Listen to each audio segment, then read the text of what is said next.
Ուզում եմ խոսեմ այսօր վաղը մյուս օրը Հայաստանում Երևան քաղաքում Գյումրիում կայանալիք տարբեր միջոցառումներից։ Իսկ միջոցառման գլխավոր մասը դա Երևանում է անցնելու, խոսքը գնում է Երևանում տեղի ունեցող եվրոպական քաղաքական համաժողովի մասին։ Գիտեք, մոտ 50 երկրի պատվիրակություն է ժամանում Հայաստան, միջազգային կառույցների ներկայացուցիչներ այդ 50-ի մեջ, եւ հետո նաև սկսվում է Էմանուել Մակրոնի, Ֆրանսիայի նախագահ Էմանուել Մակրոնի պետական պաշտոնական այցը Հայաստանի Հանրապետություն։ Այսինքն նա գալիս է որպես մասնակից այս միջոցառման եւ հետո նաև պաշտոնական այցն է լինելու։ Դրան գումարած առաջին անգամ նաև Հայաստանում տեղի ունենալու Հայաստան Եվրոմիություն գագաթնաժողով եւ ուզում եմ դրա մասին նաև խոսենք, հետո նաև Ֆրանսիայի նախագահի այցի մասին։ Մի հատ լսենք։ Առաջիկա 3 շաբթի Երևանում կայանալիք Հայաստան Եվրամիություն առաջին գագաթնաժողովի ավարտին կողմերը կհայտարարեն հարաբերություններն ամրապնդելու պատրաստակամության մասին, չանդրադառնալով սակայն Եվրամիությանը Հայաստանի հնարավոր անդամակցության հարցին։ Ազատության տրամադրության տակ է հավաքի ավարտին ընդունվելիք համատեղ հայտարարության նախագիծը, որտեղ միայն նշվում է, թե Եվրամիությունը վերահաստատում է իր անսասան հանձնառությունը ամրապնդելու հարաբերությունները Հայաստանի հետ եւ աջակցելու Հայաստանի դիմադրողականությանը, բարեփոխումների օրակարգին եւ երկարաժամկետ զարգացմանը Հայաստանը ավելի մոտեցնելով Եվրամիությանը։ Թեև մոտ 3 տարի առաջ վարչապետ Փաշինյանը Եվրախորհրդանում հայտարարել էր, թե Հայաստանը պատրաստ է միությանը մոտ լինել այնքան, որքան Բրյուսելը դա հնարավոր կհամարի, խորհրդարանն էլ անցած տարի օրենք էր ընդունել Եվրամիության անդամակցության գործընթացի մեկնարկի մասին, Հայաստան եկող եվրոպացի առաջնորդները չեն պատրաստվում հավաքի ավարտին որևէ պարտավորություն ստանձնել այս ուղղությամբ։ Փոխարենը ակնկալվում է, որ Բրյուսելը կհայտարարի Հայաստանի համար առանցքային վիզաների ազատականացման հարցում նշանակալի առաջընթացի մասին։ Սա նախատեսված մի քանի փուլերից առաջինն է եւ ակնկալվում է, որ այս տեմպերով բարեփոխումներ կատարելու դեպքում Հայաստանի քաղաքացիները 3-4 տարի անց այս տասնամյակի ավարտին կկարողանան առանց վիզաների այցելել Շենգենյան գոտի։ Փաստաթղթում հիշատակում չկա նաեւ Հայաստանի նոր ֆինանսական աջակցություն տրամադրելու հնարավորության մասին։ Հողում է կատարվում միայն նախկինում հայտարարված 270 միլիոն եվրոին եւ 2.5 միլիարդ եվրոին, որը Երևանը կարող է ստանալ դաշինքից նախագծեր ներկայացնելով գլոբալ դարպաս ռազմավարության շրջանակներում։ Մյուս կողմից ակնկալվում է, որ Եվրամիության առաջնորդները Երևանում կդիմեն եվրոպացի գործարարներին հորդորելով ներդրումներ անել Հայաստանում։ Կոնկրետ ներդրումային նախագծերի շարքում նշվում է Սև ծովով էլեկտրաէներգիայի փոխանցման ստորջրյա մալուխի ծրագիրը, որով նախատեսվում է Հարավային Կովկասի էլեկտրացանցը կապել։ Սիրիայնակիցներ, լսեցինք իրար հետ, ուրեմն 3 բան է տեղի ունենալու։ Եվրոպական քաղաքական համայնքի նիստը Հայաստանում, Երևան քաղաքում, Հայաստան Եվրոմիություն գագաթնաժողովը, Ուրսուլա ֆոն դեր Լեյեն, Անտոնիո Կոշտա նիստ է լինելու եւ Ֆրանսիայի նախագահի պետական պաշտոնական այցը Հայաստանի Հանրապետություն։ Հիմա այս քաղաքական համաժողովը, որ Հայաստան է բերվել, բնականաբար սա աջակցություն է իշխանությանը, սա շատ պարզ բան է։ Այսինքն Նիկոլ Փաշինյանը խնդրել է ընտրությունների քարոզարշավի մեկնարկից 3 օր առաջ Եվրոպայի իր գործընկերներին, անդամ պետությունների գալ Հայաստանում այս միջոցառումն անցկացնել, միլիոնավոր դոլարներ է ծախսում սրա վրա մեր պետության կողմից, որ մեր ժողովուրդը նայի տեսնի, որ տեսեք ինչ լավ է ամեն ինչ բան, ինքը այդտեղ ձայն տանի։ Ես չեմ բացառում մի քանի տոկոս կարող է այդտեղ իրանից հիասթափված կամ ինչ որ ոչ ակտիվ ընտրող, որ մոտավորապես կարող է իրան ընտրեր, գնա դրա խաթեր իրան ընտրի։ Մյուս միջոցառումը Հայաստան Եվրոմիություն գագաթնաժողովն է։ Հայաստան Եվրոմիություն գագաթնաժողովին դուք գիտեք, որ անդամակցության մասին խոսակցություն չկա, որովհետև դա սուտ էր, ձեզ խաբել են բոլոր քաղաքական ուժերը, ովքեր ձեզ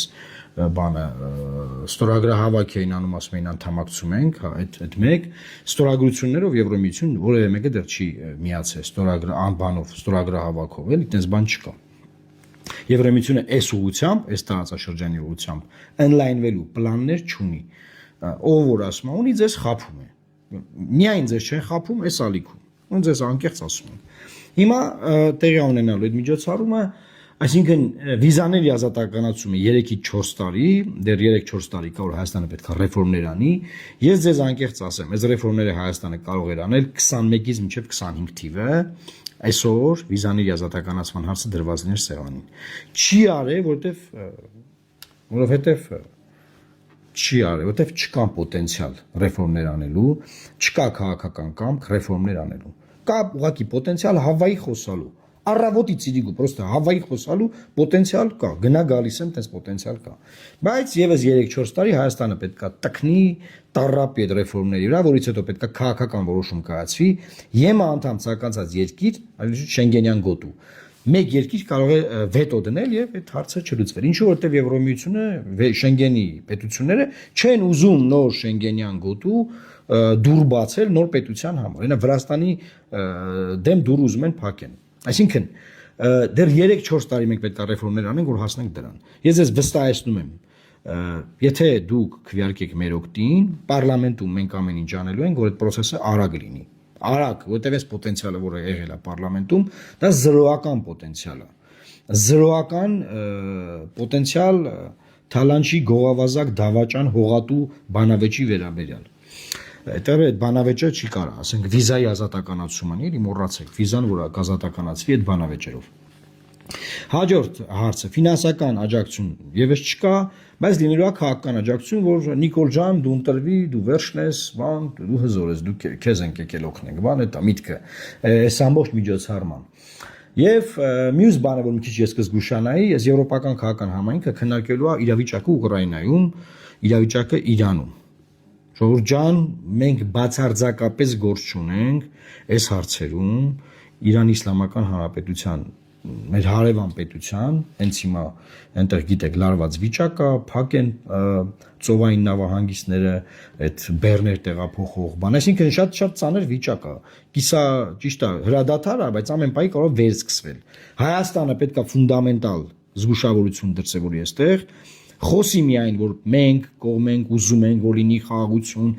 լեզու գտնեն, եւ ես նաեւ առաջարկել եմ, որ Հայաստանն առաջարկի իր միջնորդությունը Երևանում կազմակերպել բանակցություններ Իրանի պատվիրակության եւ Միացյալ Նահանգների պատվիրակության միջեւ։ Ինչու, որովհետեւ տեսեք, Իրանի պատվիրակությունը վտանգում է Իրան վտանգությունը, երբ որ գնում հասնում է Իսլամաբադ։ Երևանը այստեղ է, կարա այստեղ անի, Հայաստանը դրանով ցույց տա, որ ինքը ամբիցիա ունեցող երկիր է, ու իրականում ուզում է խաղաղություն այս ռեգիոնում։ Առանց խաղաղությունից չէ խոսում։ Բայց այդ է պետք խոսալ։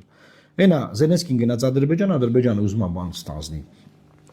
Ռուսաստանի եւ Ուկրաինայի միջեւ որոշակի դեր խաղաբան։ Հայաստանը ամբիցիա չունի։ Չկա զրո ամբիցիա։ Բացի ուտել խմելը այս իշխանությունը,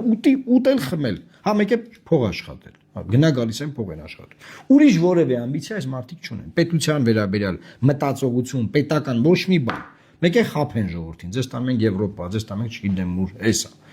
Սիրելի հայրենակիցներ, մենք ձեզ ասում ենք,